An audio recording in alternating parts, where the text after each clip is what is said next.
Este va a ser el ciclo sexual femenino, después de haber visto ya el eje para tener una idea. Entonces, lo primero que habría que marcar son los días. Primero el día 14, que va a ser el día de la ovulación. El día 13, que va a ser el día del pico de hormona luteinizante. El día 12, que va a ser el pico de estrógenos. El día 5, más 5, que va a ser el cese de la menstruación, digamos. El día 7, que va a ser un momento donde se van a cruzar la hormona FSH y LH. Después el día 21, que acá es donde iría la implantación y es el pico máximo de progesterona. Día 26, donde se va a invertir esto que pusimos en el día 7. Y bueno, el día 28, que es el último día. Entonces, ¿qué va a pasar? Vamos a tener nuestro eje, se va a empezar a crear, a seleccionar los folículos. Entonces vamos a tener la hormona folículo estimulante que va a empezar a subir. ¿Hasta qué punto? Más o menos, por ahí, ponele ahí. Se tiene que seleccionar el folículo. ¿Cómo se selecciona el folículo? El folículo va a ser el más apto. ¿Cuál va a ser el folículo más apto? Va a ser el que tenga más receptores de hormona FSH. Entonces, si tengo varios folículos, hay uno que va a tener muchos receptores y otros poquitos, la hormona FSH disponible va a actuar más en donde haya al folículo que tenga más receptores. Los otros, al tener poquitos, no van a poder evolucionar tanto. Aparte, habíamos hablado de la inhibina, que era secretada por la granulosa, que la inhibina va a empezar acá a hacer a estar presente. Esa inhibina va a inhibir la folículo estimulante. Entonces, al disminuir la concentración de folículo estimulante, la, entre comillas, poca cantidad de folículo estimulante, solo va a poder actuar sobre el folículo que tenga más receptores. Eso va a hacer que el folículo seleccionado sea el que tenga más receptores. Bueno, en fin. Sigamos. Entonces, acá la folículo estimulante va a empezar a caer. Bueno, en fin. Va a empezar a caer. Y está. ¿Qué va a pasar con los estrógenos? Los estrógenos van a empezar con el mismo eje, va a empezar a subir, subir, subir, subir. ¿Hasta qué momento? Hasta el día 12 vamos a tener un pico de estrógenos. Ese pico ese pico de estrógenos va a permitir que haya un pico de hormona luteinizante. Que vamos a tener, esta cosa no sirve. El día 13. El día 13, pico de luteinizante.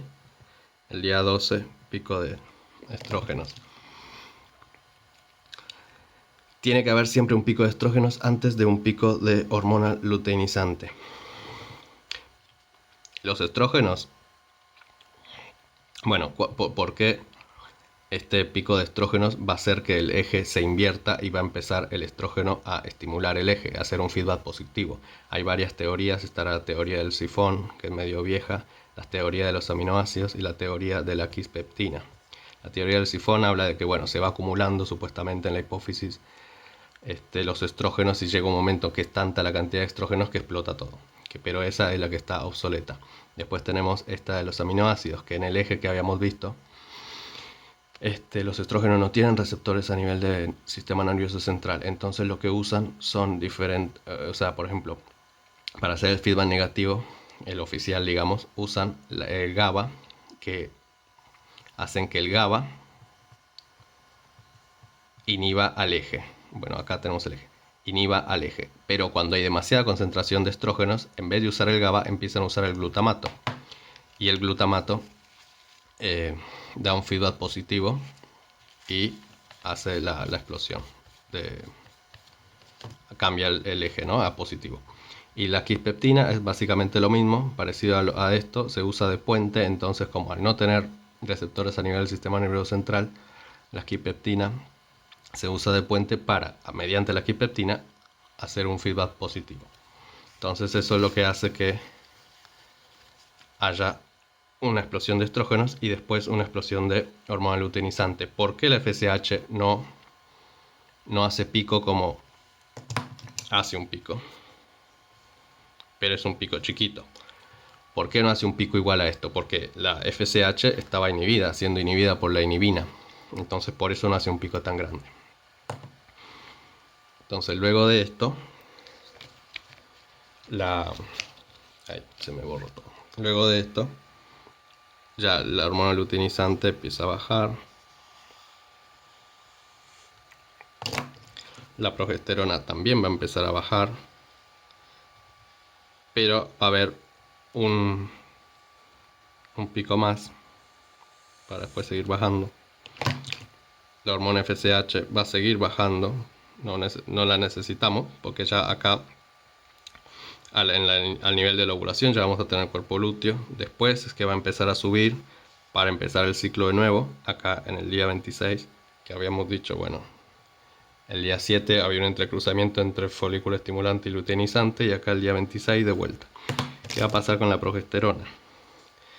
La progesterona al principio del ciclo no la vamos a necesitar, pero después acá va a empezar a subir absurdamente y vamos a tener un pico de estrógeno por el día 21, que también vamos a tener el pico estamos hablando de la progesterona, ¿no?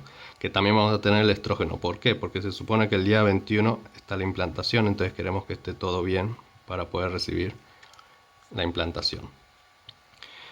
¿Qué más me falta?